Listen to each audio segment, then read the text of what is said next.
Donc c'est une performance de type Nerfitea, c'est le 5e du nom, et ça s'appelle Dans la maison vide. Alors je vais vous expliquer déjà Nerfitea, ce que c'est un Nerfitea. Un Nerfitea, en fait, ça vient... Nerfitea, c'est un anagramme de Fahrenheit, qui est déjà lui-même un mot bizarre. Fahrenheit, ça fait référence à un film, c'est aussi un livre, mais c'est le film dont je veux parler, qui s'appelle Fahrenheit 451. Fahrenheit 451, c'est la température à laquelle brûlent les livres. Parce qu'en fait, c'est un film de science-fiction, et dans ce pays, c'est un pays fascisant, on brûle les livres, on interdit les livres, on les brûle. Du coup, il y a des résistants, des gens qui, pour garder, conserver la mémoire des livres, mais ils les apprennent par cœur. Et là, en l'occurrence, cette performance, elle se déroulera dans une maison vide. Et il faut une maison vide qui soit assez grande. Donc après, à partir de ce lieu, j'écris des textes qui sont connectés au lieu, de façon à faire entendre le lieu différemment, ou faire entendre le lieu. Et puis c'est bien aussi de les entendre dans le lieu même pour lesquels ils ont été écrits. Donc ces textes sont connectés entre eux. C'est une sorte de recueil de nouvelles en live, simultané, c'est voilà, vivant. Bien, donc les comédiens, ce que j'appelle des fantômes, c'est des gens qui habitent le texte, qui déambulent dans la maison, en l'occurrence dans la maison vide, et ils disent leur texte en boucle. Et puis voilà, donc c'est les amis qui ont bien accepté de lire, et voilà, donc je les remercie aussi beaucoup. Alors, le danger était constant. Et non moins constamment, je vivais dans la peur. J'avais repéré cette maison. Les volets toujours fermés m'avaient alerté. Tous les volets, sauf une fenêtre, ce qui m'avait de surcroît intrigué. Rôdant autour de la maison, tel un chien affamé, je n'avais jamais vu personne entrer ni sortir. Une nuit, me risquant à pousser la porte s'est ouverte lentement. Je craignais un piège et flairais le danger. Mais il ventait si fort que bientôt je me retrouvais dans la maison. Le piège venait de se refermer. Sur le coup, je n'y pris pas garde. Il me semblait que j'avais laissé l'enfer derrière moi. Je ne songeais pas à l'étrangeté de ce paradis, à la lumière tout électrique et au silence plus que pesant. Parcourant toutes les pièces, j'avais peur de réveiller des fantômes. Mais non, la maison était toute à moi, rien qu'à moi. Pleinement rassuré, je me suis allongé sur un petit lit à barreaux métalliques et ma fatigue était si longue que je n'ai pas tardé à m'endormir. Tous les jours, je viens. Lundi, mardi, mercredi, jeudi, vendredi, samedi, dimanche. Tous les jours. On trouve toujours quelque chose à faire. De toute façon, je ne me voyais pas rester sans rien faire. Surtout les jours où je n'avais envie de rien. Ces jours-là, il me semblait que tout ce que je faisais était absurde et inutile. Heureusement, j'avais des horaires, j'avais un salaire. J'étais obligée de venir. Quand je ne savais pas quoi faire, je faisais la même chose que la veille. En général, je commençais par les machines, le linge, la vaisselle. Ça prend du temps, les machines. Si on n'a plus rien à faire, on n'a plus qu'à attendre qu'elles finissent. Attends, j'aurais écouté les machines, que j'y aurais passé ma vie. Une fois les machines finies, rien n'était fini. Il fallait encore ranger le linge et la vaisselle. Ceci dit, ranger Je trouve cela apaisant. On a l'impression d'avoir un rôle à jouer dans le cours des choses. Puisque dehors c'était l'enfer, nous voulions faire de cette maison un paradis. Puisque nous ne pouvions nous passer l'un de l'autre, autant mettre cet amour en acte. Mais il n'était pas question de le dérouler dans le temps, enfiler scène après scène jusqu'au final, pas question. Notre amour devait se glorifier dans l'espace. Quand nous passions d'une pièce à l'autre, de la chambre à la cuisine, de la salle de bain au salon, il nous semblait que nous disposions de l'éternité. On dit que le bonheur n'a pas d'histoire. Nous disions-nous que le bonheur a une maison. Nous l'avions arrangé à notre goût. Où que nous portions nos regards, nous trouvions des sources de contentement.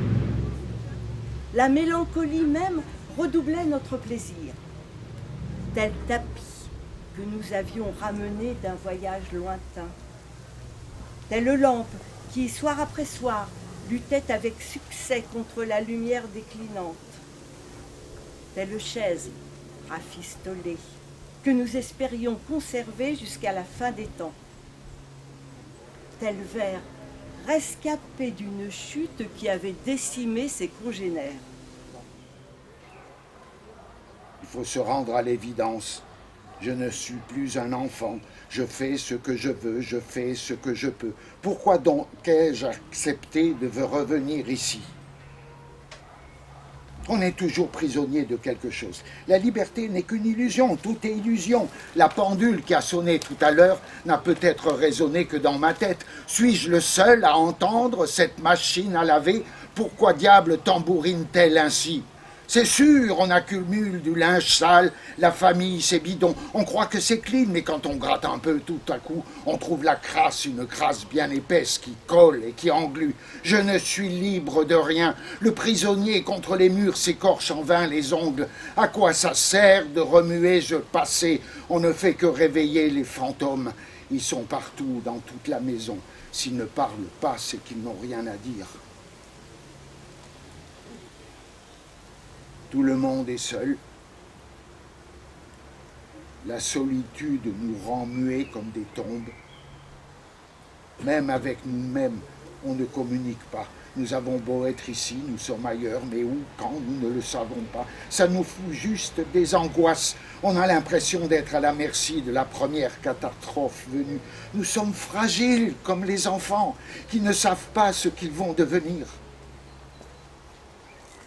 Plus tard, on remet la peur de vivre à plus tard. C'est le jeu des chaises musicales. Soudain, il y a une chaise en moins et vous vous demandez si vous allez parvenir à vous asseoir. Trop tard. La chaise vient d'être prise. Impossible de leur expliquer ce qui se cachait derrière cette nature morte. On ne peut aux vivants expliquer ce qu'on a vu quand ce qu'on a vu ne regarde que les morts. Je me disais, c'est donc ça. Je suis mort. On a beau être solide comme un roc, on n'en est pas moins fantôme. Ma femme s'acharnant à vouloir entendre l'indicible, mon ressentiment lui sautait à la gorge. Et sans qu'elle comprît pourquoi, elle avait du mal alors à respirer. Je continuais à lui faire l'amour, lentement, le plus lentement possible. Je m'évertuais à nous donner une chance. J'aurais voulu qu'elle soit sous moi pleinement vivante, mais j'avais l'impression de chercher à réveiller un cadavre. Il me prenait parfois, souvent, l'envie de lui faire du mal. Chaque fois que je revenais, l'envie se faisait plus précise. Nous dînions en silence. Elle me cuisait le steak saignant comme je les aime, et pourtant, sous ma dent, il était dur comme du bois. Je bouffais mon morceau de viande sans mot dire et la haine grandissait. Ma femme n'était plus pour moi qu'une question. Une putain de question de merde que toujours je voyais dans ses yeux, toujours au bord de ses lèvres. Je finissais mon morceau et j'allais regarder la télé. Elle mettait en route une machine à laver pour ne pas avoir à regarder avec moi la suite du programme. Je n'avais même pas la possibilité de lui tenir la main. Je crois qu'une main, ça nous aurait sauvés. Je savais que ça allait finir mal. Je suis fait pour détruire. Je suis construit comme ça. Je n'ai même pas été capable de lui faire un enfant.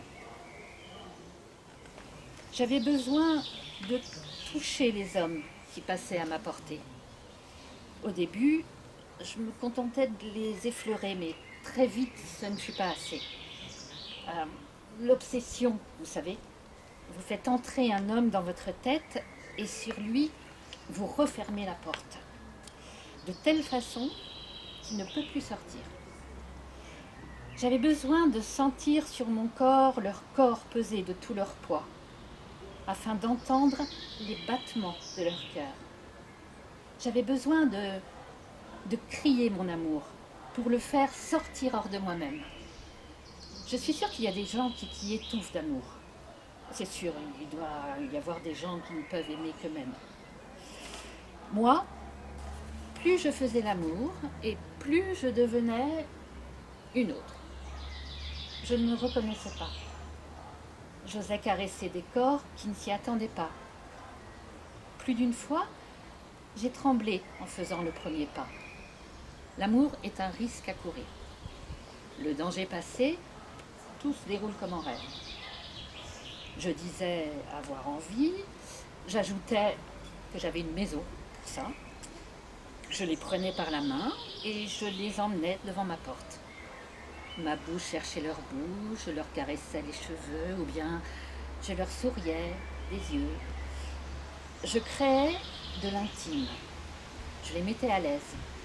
Je réglais le radiateur à la bonne température et je me déshabillais, je les déshabillais. Bon, rompre la glace, les garder sous le charme. Surtout, ne pas s'attacher au ridicule. Créer de la complicité, les faire rire. Par jeu, ramasser nos vêtements pour les mettre dans la machine à laver. Le malheur, c'est qu'un matin, je n'ai pas pu du tout me relever. Lorsque j'ai voulu, une douleur atroce m'a cisaillé le ventre. J'ai essayé de me calmer, mais ça a recommencé. Je me disais que ça allait passer, mais ça ne voulait pas passer. 1 jour, 2 jours, 3 jours. Mon téléphone était hors de portée. En désespoir de cause, je suis sorti du lit en rampant. Les quelques mètres que j'ai réussi à faire m'ont littéralement épuisé. J'ai été obligé de rester sur le sol une nuit de plus, 1 jour de plus. Alors, fou d'inquiétude, je me suis mis à gémir et à crier. J'ai appelé au secours, mais personne n'a entendu. Personne n'est venu.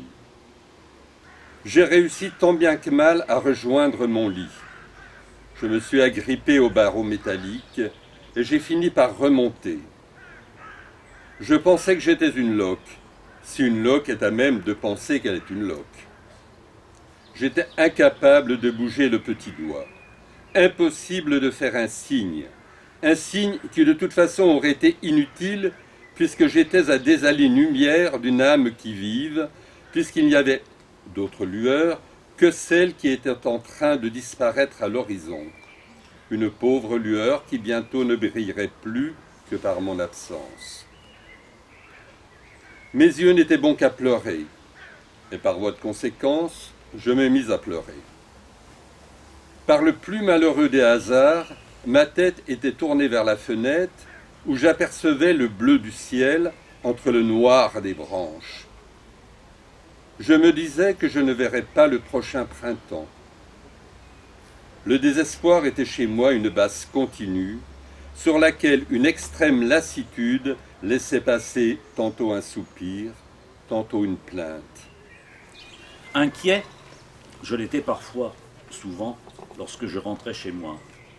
Introduisant la clé dans la serrure, j'avais une folle appréhension, infantile sans doute, mais qui n'en était pas moins irrépressible. J'avais l'intime conviction que quelqu'un ou quelque chose avait profité de mon absence pour visiter la maison. Je pouvais être absent longtemps, toute une semaine. Et le vendredi soir, il me semblait, en rentrant, que je n'étais plus chez moi. Une impression bizarre. Ce qui m'était familier m'était devenu en 5 jours étranger. La main qui actionnait la poignée de la porte ne m'appartenait plus tout à fait. La porte s'ouvrait au ralenti, comme si elle avait été poussée par un fantôme. Sensation de déjà-vu. Oui, la sensation qu'un autre moi-même essayait de scruter la pénombre et demandait tout haut « Y a quelqu'un ?» Comme personne ne répondait, je finissais par allumer et je refermais la porte. Si quelqu'un était là, me disais-je, il a dû fuir en entendant ma voix. Cependant, n'étant pas tout à fait rassuré, j'explorais plus avant la maison.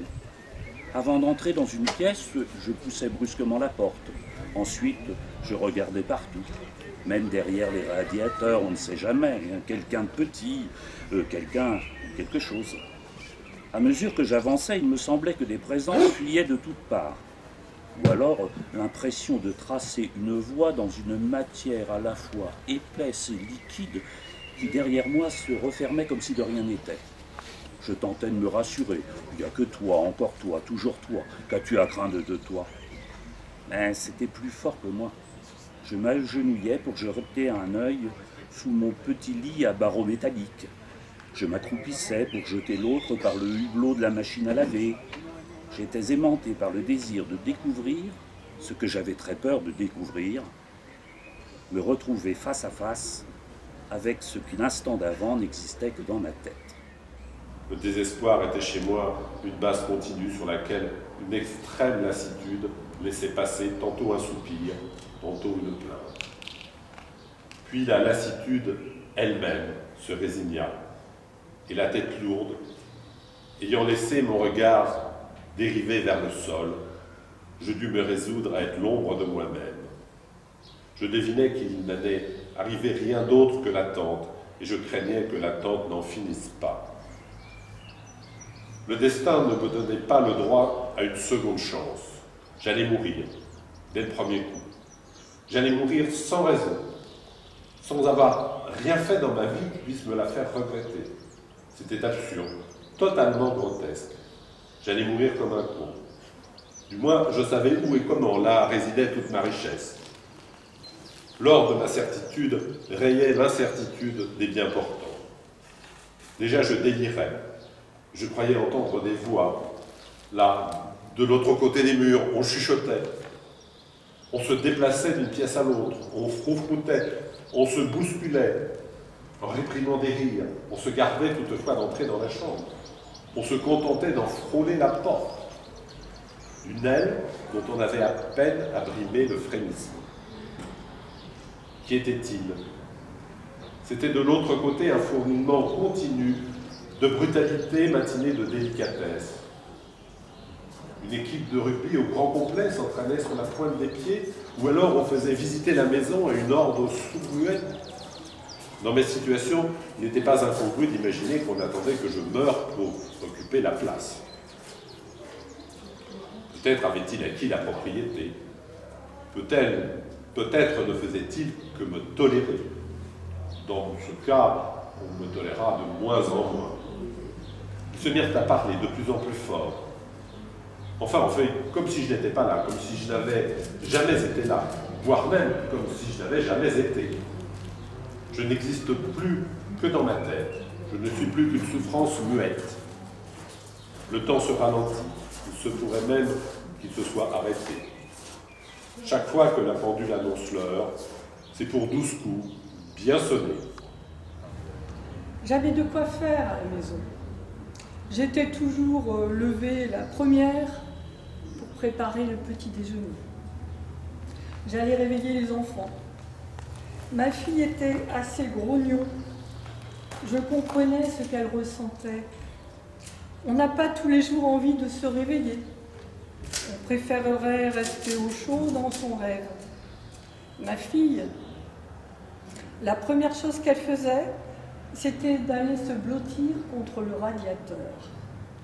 Je trouvais ça idiot. Mais je prenais sur moi. Avec elle, il fallait agir avec précaution.